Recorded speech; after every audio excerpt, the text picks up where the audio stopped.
가끔 아무런 잘못이 없는 사람들이 오해로 인해서 억울하게 비난을 받는 경우가 있는데요. 우리는 이런 일을 마녀사냥이라고 합니다. 그래서 정확한 사실만을 전달해야 하는 언론은 굉장히 중요합니다. 하지만 때로는 언론사들이 마녀사냥을 나갈 때가 있습니다. 오늘은 한국에서 일어난 역대급 마녀사냥을 모아봤습니다. 1988년 7월 검찰은 골뱅이 가공식품 회사 대표들을 구속했습니다. 포르말린이라는 발암물질이 식품에서 검출되었다는 이유로 구속된 이들은 재판을 기다리는 상태였는데 언론들은 일제히 자극적인 기사들을 쏟아내기 시작했습니다. 소독약이나 마취제 혹은 방부제로도 사용되고 생물 표본을 보존하기 위해 사용되는 물질 중 하나인 포르말린을 유통기한을 늘리기 위해서 사람이 먹는 식품에 넣었다고 보도를 내고 심지어 식약청을 못 믿을 보건당국이라고 내리깎는 보도도 많이 나왔습니다. 이로 인해 관련 회사 30여 군데는 하루아침에 도산하게 되었습니다. 하지만 조사 결과 포르말린이라는 제품은 골뱅이를 포함한 자연에서 나오는 거의 모든 식품에 극소량씩 함유되어 있는 것으로 밝혀졌고, 즉 회사에서 유통기한을 늘리기 위해 넣었다는 보도는 거의 소설에 가까운 거짓이었습니다. 그리고 구속된 식품회사 대표들은 일관적으로 자신들의 무죄를 주장했지만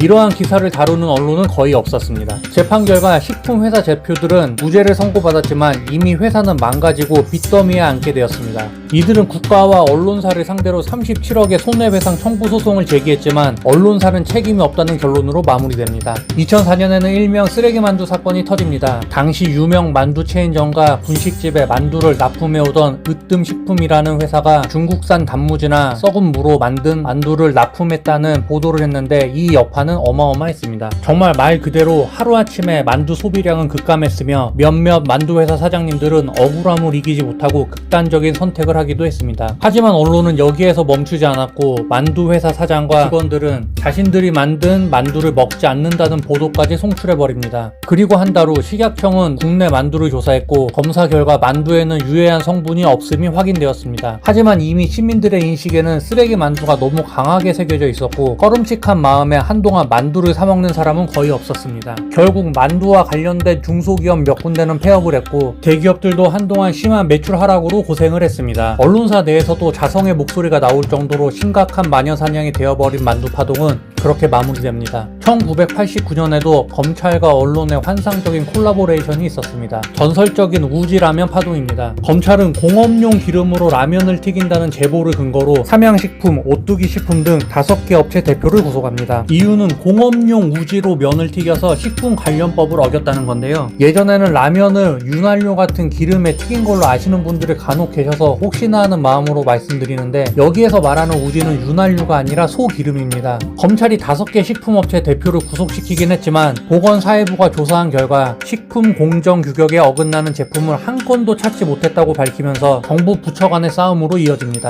재판 결과 1심에서는 2천억 원의 벌금형이 선고되었지만 항소하여 무죄로 뒤집혔고 대법원에서도 무죄로 결론 나면서 라면 파동은 완전히 종결됩니다. 한 가지 황당한 사실이 있는데 더 이상 우지를 사용할 수 없게 된 라면 회사들은 함유라는 식용 기름으로 재료를 바꿨는데 우지가 더 고급 기름이어서 오히려 라면의 품질이 떨어집니다. 실제로 예전 라면이 훨씬 더 맛있었다고 하네요. 들어주셔서 감사합니다. 끝.